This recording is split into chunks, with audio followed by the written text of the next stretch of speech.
সমবন্টন কিরা শেষ পর্যন্ত দিতে পারলে ওই অনুষ্ঠানটা সাকসেসফুল, ঠিক কিনা? আপনারা আমার কথা বুঝেন? কথা বুঝে আওয়াজ দেন। কথা কি বুঝেন? এরকম আওয়াজ চাই, ঠিক আছে? আমি হুজুরের আওয়াজ দিতে পারবো না। এখানে একটা সিট খালি হয়ে গেছে, একটা সিট খালি কেন থাকবে কেন? ওই সিটটা কেন খালি থাকবে? খারাপ দেখা যায়, মানে দেখতেও তো খারাপ দেখা যায়। স্যার আমি এখানে যান মুরব্বী, আপনি ওখানে যান। হ্যাঁ যান। তো আপনারা এতদিন আমার ভিডিও দেখছেন, ঠিক কিনা? আজকে আমি সেই মানুষটা আপনার সামনে, আপনারা যে আমার চেম্বারে আসছেন, আপনাদের আমি দেখতে পাচ্ছি, এটা আমার সৌভাগ্য, আলহামদুলিল্লাহ বলি। আলহামদুলিল্লাহ।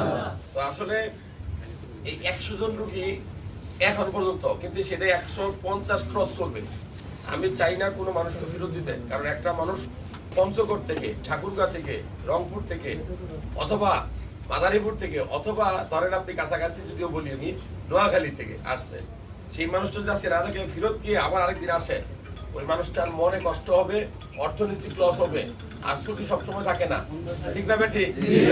তো আমরা যদি সময়টাকে ভাগ করে নিয়ে সুন্দর করে ব্যবহার করে সবাইকে দেখে দিতে পারি, সেটা ভালো না? রোগ থেকে মুক্তি এটা আল্লাহর ইশারাই হবে ইনশাআল্লাহ। অনেকে লিখে রাখে যে উই কেয়ার, হ্যাঁ আল্লাহ কিউর, মানে আমরা চেষ্টা করি সেবা দেওয়ার, ভালো করার মালিক সৃষ্টিকর্তা, ঠিক না বেটি? তো সেক্ষেত্রে আপনাদের আজকে যারা এখন দেখাবেন, আপনাদের আল্ট্রাসোনোগ্রাম শুরু হবে, যাদের আল্ট্রাসোনোগ্রাম থাকবে কথাগুলো খেয়াল করে শুনবেন, 5টার সময়। আর আপনাদের রিপোর্ট দেখা শুরু হবে 6টার সময়।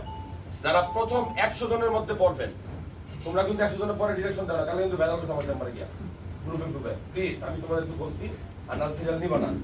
100 জনের পরে কথাটা কি হবে, একই কথা তুমি তোমাদের বলতে হবে।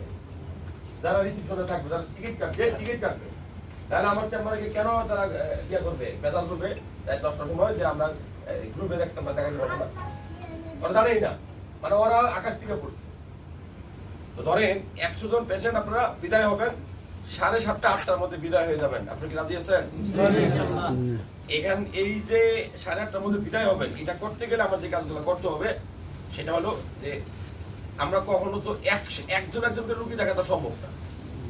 সন্ধ্যার সময় যখন এখানে আপনারা ওষুধ কিনবেন, দেখবেন যে 90% রুগী যারা আসছেন, আমার অতীত অভিজ্ঞতা, কালকে পর্যন্ত যে অভিজ্ঞতা, 90% রুগীর চিকিৎসা ব্যবস্থা একই রকম হবে। মানে ভাষাটা আলাদা হইলো, লাস্টে গিয়ে রোগটা নির্ণয় হবে যে আমার টাইমিংটা 0, অথবা আমার ইলেকশন 0, অথবা আমি আগে ভালো ছিলাম এখন ভালো নাই স্যার, অথবা আমার স্যার বয়স 28 29 হয়েছে, আমি অনেক আকাম করছি, এখন বিয়া করতে ভয় পাই, অথবা 10 বছর হচ্ছে বিয়া করছি, অনেক ট্রাই করছি, সন্তানের বাবা হইতে পারতেছি না। কয়টা বলছি? 5টা বলছি নি? এই 5টার বাইরে কোনো রোগী নাই, গ্যারান্টি দেবো, ঠিক না বেটি?